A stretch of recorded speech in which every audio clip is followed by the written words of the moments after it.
Hey everybody, welcome back to the K2N Online Paddle School. We are back here on YouTube, and this week we have another episode of the K2N blog. We are neck deep in the Dragon Boat national team selection process for both the US as well as Canada right here in the Central Florida area. These camps are taking place in Sarasota as well as various parts of Tampa, and we have all kinds of different age groups that are coming down from all over North America to try and make these national teams. Since I am in relatively close proximity to the Tampa and Sarasota area, there have been a lot of paddlers in the last couple of weeks that have been coming down to try and fine tune and get a little bit more OC time in order to try and conquer their outrigger canoe time trials. Over the last 6 months, there have been a lot of paddlers that are looking to make the national team as their primary goal and have been working through the K2N Online Paddle School in order to try and reach these goals. At the end of the day, there will be a percentage of paddlers that make these national teams, and there will be a percentage of paddlers that do not make the national team. And so I want to spend a day and just try to go over some of the little details that are the difference in paddlers that do make it versus paddlers that fall a little bit short of their expectation. One of the biggest ones is the fork in the road in paddlers that are intrinsically motivated versus extrinsically motivated. So intrinsically motivated is I want to be better,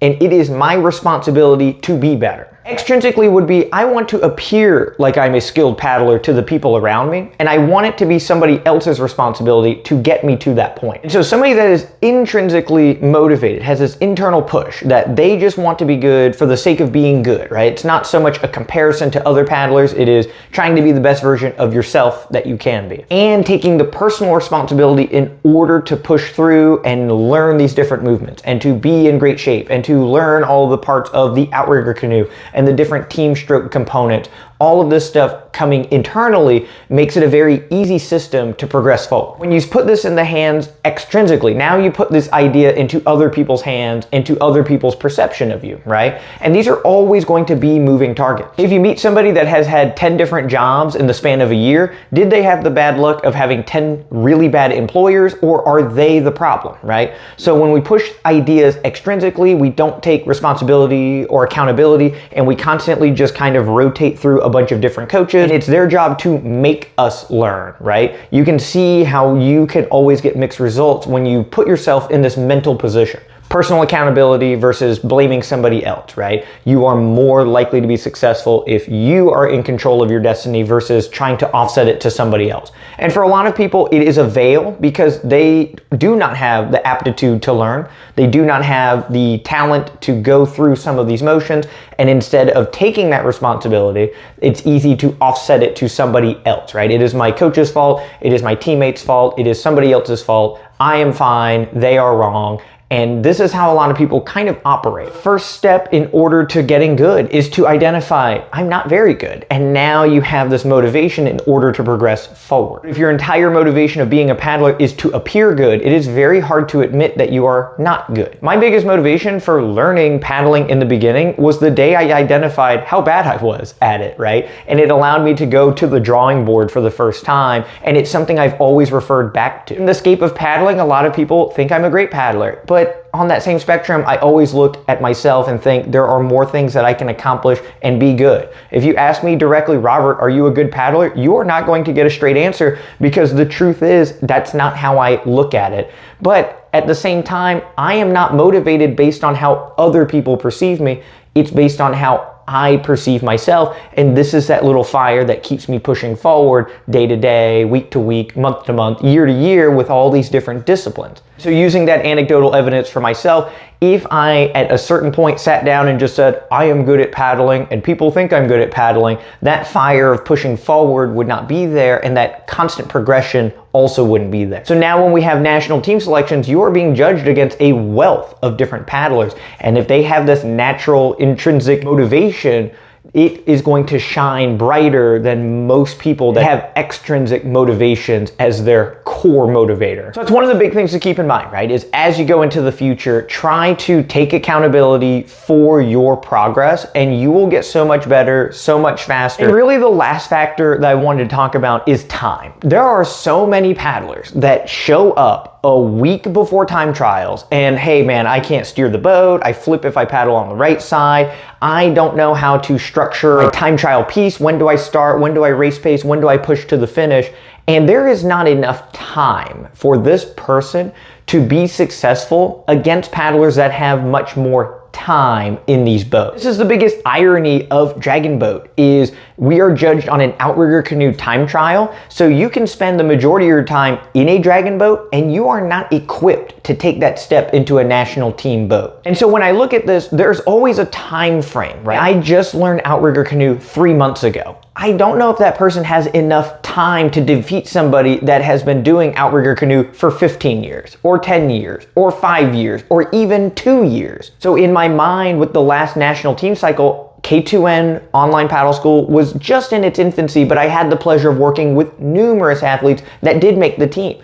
And most of them keep on with the online school even on the off national years. They continue to get programming for their OC training. They are always in the boat 2 or 3 times a week for multiple years after making the team last time. So when somebody in the same gender and age shows up and is like, hey, can I make the boat in 3 months? In my mind, how can you defeat somebody that has been seeking coaching for an extended amount of time in the specific thing that we're being judged on?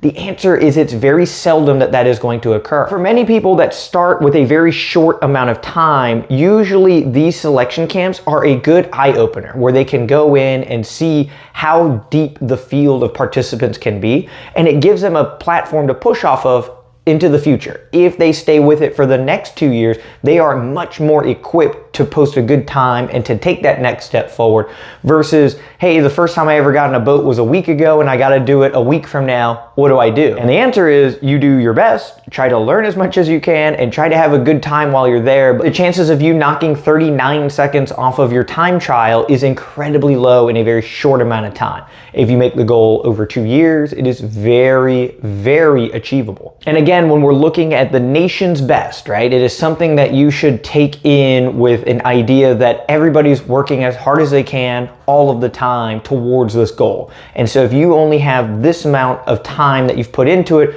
versus somebody that has this amount of time, it's closer to impossible to close that gap on them. My favorite part about people that go through this process is they discover the love for outrigger canoe. Getting in a boat for yourself, being responsible for how fast it goes, it opens a lot of eyes and it opens up an avenue for paddlers to try out for a national team, and they end up with a love for outrigger canoe, right? They have to spend so much time in the thing, and then all of a sudden they're like, man, I should just do this instead of jumping in the team boat, and we're able to get a nice funnel of paddlers that pursue outrigger canoe to a much higher level because of this process. And I enjoy being in a position to help facilitate that, right? When people learn the skills, they gain the confidence, they get the speed, they have all the pieces of the puzzle to start really enjoying and loving the sport, and it just grows their appreciation of paddling as a whole just a little bit more. It's how I feel about the sport. Anytime I get into a vessel, I just have this exhilaration that I feel, right? And being able to have that in a variety of different disciplines is something that is really neat, and it's something that I really try to share through the online school and in-person coaching. At the time of me filming this, I would say good luck to all of the national team candidates, but by the time you see this, that selection process has more or less been defined. And so I, at this point, would just say congratulations, or I would say keep pushing on into the future, find that internal intrinsic motivation, and keep taking the steps forward. Don't be so bummed out about this cycle. There are more cycles in the future, and if you keep with it relentlessly, you will make those teams in the future. Thank you guys so much for checking out the video. I didn't get a lot of footage this week, so I actually don't know what the footage is going to be here, but we'll have a little something at the end with some commentary for you guys to check out. Thank you all so much for the ongoing support. Thanks for checking out the video, and we'll see you all next week for the next episode of the K2N vlog. All right, everybody, welcome back to Lake Hernando. We're doing a blade comparison. We have 22 centimeters there on the front, 26 centimeters wide on the one on the back. That's 8.6 inches versus 10.3. So we're going to do one lap, which is about 1.5 miles. I'm going to use the 22 centimeters. This is my long distance paddle blade. Getting into the flying the AMA position here, making sure my seat is in the proper place, and then I'm sitting with my weight distributed properly. My wife is in the surf ski and we're racing today. I'm setting pace in the front here. It's not like a real, time trial, but the main thing we're looking at is just testing out the different equipment from a, perspective and a feel. The 22 centimeter, we talk about this in a future video coming up. The size of your tool going through the water at a specific speed is an important aspect. So you don't want something that's so small that you don't have any bite on the water, but having a blade that is smaller, that travels through the water quickly, will give you a lot more power than something that is too large, slowing down your movement, slowing down the stroke, and ultimately you'll end up with a slower boat speed if you can't wield the tool properly.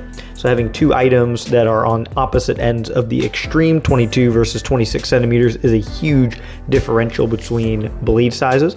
Viper doesn't even make the 26 centimeter, just no consumer market for it in a reasonable way. So going through, we go down about 1,000 meters, turn around this top buoy, and it's about 1,000 meters back. It's a little over 1,000 meters and ends up being 1.5 miles.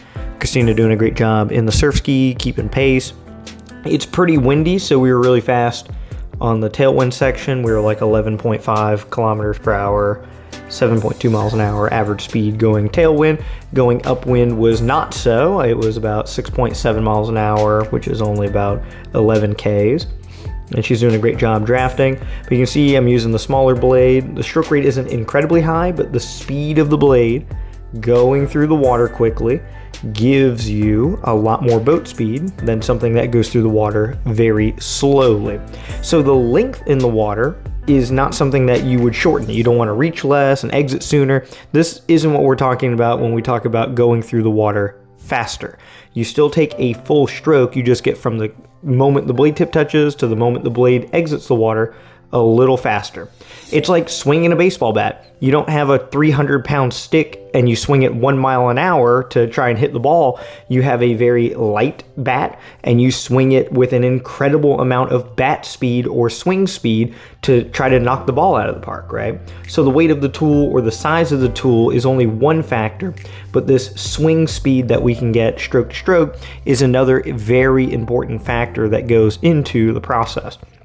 So when we're looking at, choosing paddle blades and tools, we can look at professionals, see how they wield it, what sizes they choose. And a lot of racers are going with the smaller blade. How do you get the performance out of that tool? You get a little bit more speed through the water with the tool. And so that's where the trend is going. Using a larger stick is just going to end up, fatiguing you, slowing down how quickly you can get that paddle speed in the water. And then ultimately your performance is going to suffer. I was gifted this 26 centimeter paddle and it was like a game of hot potato where it's like, do you want this? And it's like, yeah, I guess if it's free. And so I wanted to use it for a little bit of content and just give a little demonstration with it. I was able to hold off Christina here on the final stretch going through home stretch here. There's one more buoy that'll appear on my right and that'll be the end of it. I was holding pace with her and then I sped up just a little bit at the end just to secure this lap win. So after this lap, we take a little break and then we line up and do a second lap. She worked really hard trying to keep up with me on the first one. So don't use the differential of her distance from me to dictate how well this paddle looks like it's performing. So we're here, starting it. And honestly, first 200 meters, this paddle's pretty cool, right? You can see my blade goes through the stroke pretty quickly. I was able to get the stroke rate up pretty high. I actually exit a little bit sooner because I just, am trying to get this turnover rate and trying to stick with the stroke for too long. I'm just physically unable to do it. But on these first 40 strokes, I exit just a little bit sooner. You can see things start to slow down immediately with my movement as I go through, right? So it's a tremendous supersized blade and my body is just unable to move incredibly fast with it. The moment the blade touches, you can see my body start to slow down. And this is a phenomenon that happens with a lot of paddlers, right? They choose a tool that's too long or the blade is too big for them. And every time they engage the water, you can see that they just slow down so much with their movement. They lose that fluidity, they lose that dynamic motion that you need to keep a boat moving. And so their boat speed suffers tremendously. The speed differential between the 22 centimeter and the 26 centimeter here is about 30 seconds per mile, which is huge. For just swapping out a paddle, to give up 30 seconds per mile is really just mind-boggling. The amount of fatigue from 1.5 miles with a break to the next 1.5 miles shouldn't account for that. If I use the same tool, it would be within, probably 5 seconds of the entire 1.5 mile lap time, but instead we're losing 45 seconds on this entire loop going, you know, back to back. And a lot of it just is, you know, the tool, again, being a little bit slow through the motion. I'm holding my hand closer to the blade to try and minimize how deep the blade goes in the water, and just try to maximize that overall speed. You can see here some of these strokes, they just look really slow, and they are very slow. There's just no way to get through these strokes in a really productive way. Even if you're a larger person, if you're trying to get a sporty stroke rate and you weigh 250 pounds, your boat has to be going 12 kilometers an hour average speed in order to pull this blade adequately through the water. So if you're not going that fast, even if you're a large person, you're not creating that much energy, and you don't need that big of a tool. You're not getting the paddle speed and this swing speed that we're looking for with the tool. So it's pretty cool using it just to solidify that if you use a big paddle, you're not getting much out of it. It teaches you to paddle slow. It teaches you to paddle weakly. There's no way to be strong through it. It's just going to stop you. I had to make my wife try it out, so she jumped out of the surf ski, give her the 22 centimeter paddle. We have a whole array of paddles now, so we have 22, 23, 24 centimeters, and all of those are within the range of being useful, and then going all the way up to 26 centimeters. Again, there's not really a situation where that would be productive. So this is her first stroke with it, and you can see that it flutters, and she's very slow with the movement, right? The other stroke was very fluid and dynamic, and this one immediately is incredibly bogged down. And so if you were to take 10,000 strokes like that, you could just see how that loss in performance is there. And we start talking about it, it's a longer paddle, the blade is larger, and we're just kind of dissecting all the reasons that it's just really pummeling. So when you hear of paddlers that use one of these and they jump in an OC6, oh yeah, I'm using the 10-inch paddle, their contribution to the team is not as great as it could be, and they should probably get a paddle that's a little more optimized.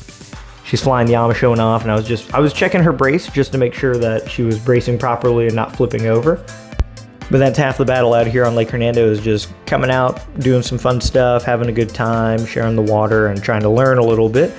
Make sure to subscribe to the channel to see that future video talking about the comparison in blade sizes. If you have any other questions or anything you'd like to add to that, feel free to leave a comment below. Thank you all so much for checking out the video, and we'll see you all next week for the next episode of the K2N vlog.